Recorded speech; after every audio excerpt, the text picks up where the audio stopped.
Welcome to the GardeningDad.com's Gardening School. My name is Paul, and in today's course, I'm going to teach you about the best annual and perennial flowers to grow anywhere this fall to attract more pollinators. Most beginner gardeners believe that pollinators leave once the fall comes and the weather gets cooler. This could be furthest from the truth. Actually, if you look around and you find the right plants, you can see pollinators through late fall and even sometimes into early winter. Right now, it's October and I still have hummingbirds, bees, and even I'm seeing some butterflies still. So let's talk about the best annual plants or best annual flowers that you can grow no matter where you live this fall.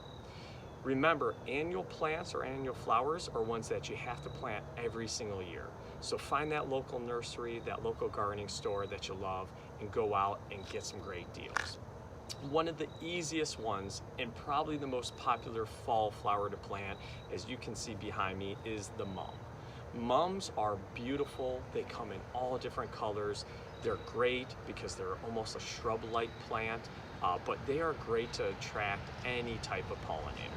So my favorite, again, flower out there is going to be your mums. You can plant them almost anywhere in your yard. You can even plant them in your garden. Next up, if you're looking for a smaller type of flower, I recommend pansies or even violas. These, again, you might typically see in the summer, but do well throughout the fall. You can even throw petunias into that mix. I just pulled my petunias, and the only reason I pulled them is because I wanted to place mums. My petunias were still blooming and still attracting hummingbirds. So again, if you're looking for that smaller flower, violas, again, petunias and even pansies are great options for the fall to attract pollinators. Not only that, but marigolds. Marigolds are that beautiful color. They have that crimson red, those orange blooms. They are great to attract pollinators, and they look beautiful almost anywhere in your yard. Again, a very easy plant to plant, and those flowers aren't large. They're not going to take over your yard. In addition, my second favorite flower that I love to plant every year is sunflowers. I actually plant my sunflowers close to my flower garden and close to where I have my beehives. If I go out on any given day, I see a handful of bees on any of my sunflowers, and then even in last year around November, even early December, I saw bees on those sunflowers. So again, sunflowers are a great way to attract different pollinators, especially if you're trying to attract those helpful bees in your garden. Not only that, but if you're looking for something that's a little bit more ornamental, I recommend the flowering kale. Flowering kale is another beautiful species of plant that you can plant in the fall, and you will love its bloom and how it attracts different types of pollinators.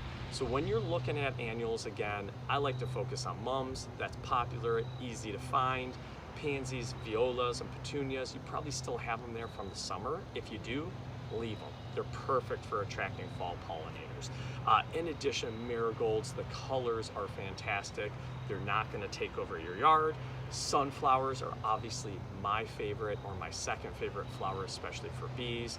And then don't forget that ornamental flowering kale. You can't eat it, but it's great for the pollinators. And when I'm talking about pollinators, again, we're looking at hummingbirds, we're looking at different types of birds, bees, obviously, and even some types of butterflies.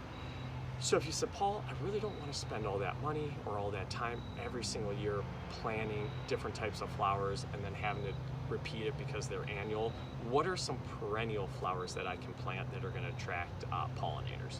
And that is a great question. Perennial flowers are easy to plant, easy to care for. They should come up every single year, and best of all, you only have to buy them once, right? So it's going to save you time, money, and energy. My favorite that I like to plant is going to be very simple. The black-eyed Susans are typically my favorite, and depending on the type of species you get, they can bloom anywhere from the summer all the way through the fall. I still have ones in my backyard that are blooming, and there's still plenty of bees on there. So depending on the species you get, the black-eyed Susans are a great option. If you're looking for probably the most popular perennial fall flower, it's sedum. Sedum is perfect, and same with goldenrod. Those are the two you're going to see in your local nurseries, garden stores. You plant them, you're going to have bees. I guarantee it. So again, right now I bought a bunch more sedum and goldenrod plants, put them in my backyard right next to my beehives, and it's crazy. Within about 15 minutes, you wouldn't believe how many bees were on. I couldn't even count as many. So again, sedum and goldenrod, easiest to find, relatively inexpensive, and those are typically what you're going to see in the fall in your neighbors' yards, and heck, you might even have it in your backyard. Not only that, a little bit lesser known is going to be the Russian sage, and then also various types of clematis. Those also can grow in the fall depending on what kind you get. Two good options, going to be much better for the birds, going to be much better to attract maybe some hummingbirds, those last of the hummingbirds, and even maybe some butterflies. But again, two great options if you're looking for maybe something lesser, and those again are great ornamental plants, and great if you're trying to fill up some of your landscaping for sure. And then finally, another option again, depending on where you live, but daisies and coneflowers. Typically you're going to see them blooming in the summer, but there are plenty of varieties out there that bloom throughout the fall. So another two great options that you can plant, and it's going to attract numerous pollinators. So again, if you're looking for perennials, you kind of set it and forget it. We just talked about the daisies, we talked about the coneflowers. The black-eyed Susan's another great option. If you're looking lesser, the clematis, and again, the Russian sage, all options for you. And then again, sedum and goldenrod, those are the popular ones you're gonna find everywhere.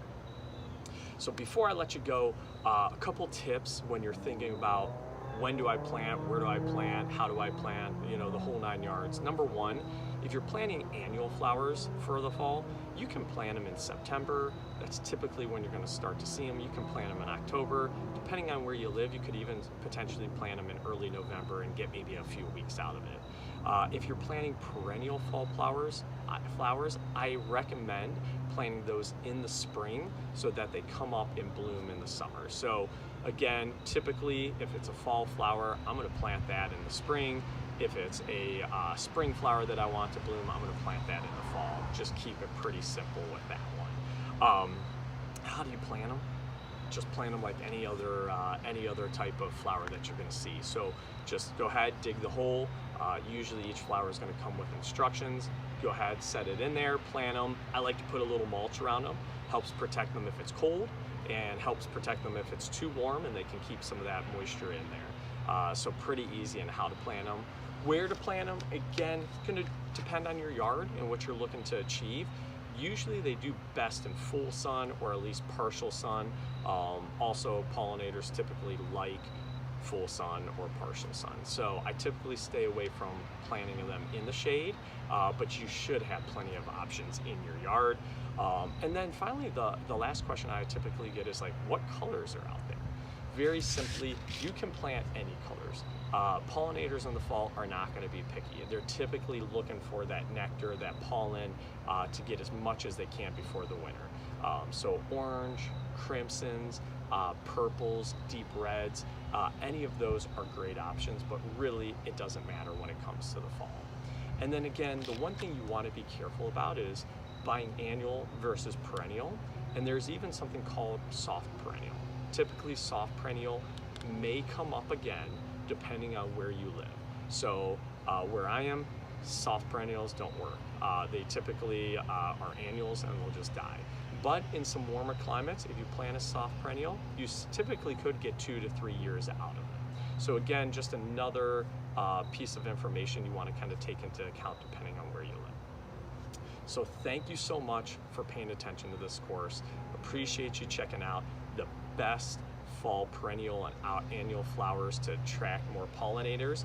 I have plenty of articles out there. My 2 favorite are the best perennial flowers to attract pollinators, and then also the best annual flowers to attract pollinators. So if you're looking for more options, check out those articles. You can also find me on Instagram, you can find me on Facebook, and then please subscribe, like, and share this YouTube channel. And again, happy gardening, and thank you so much.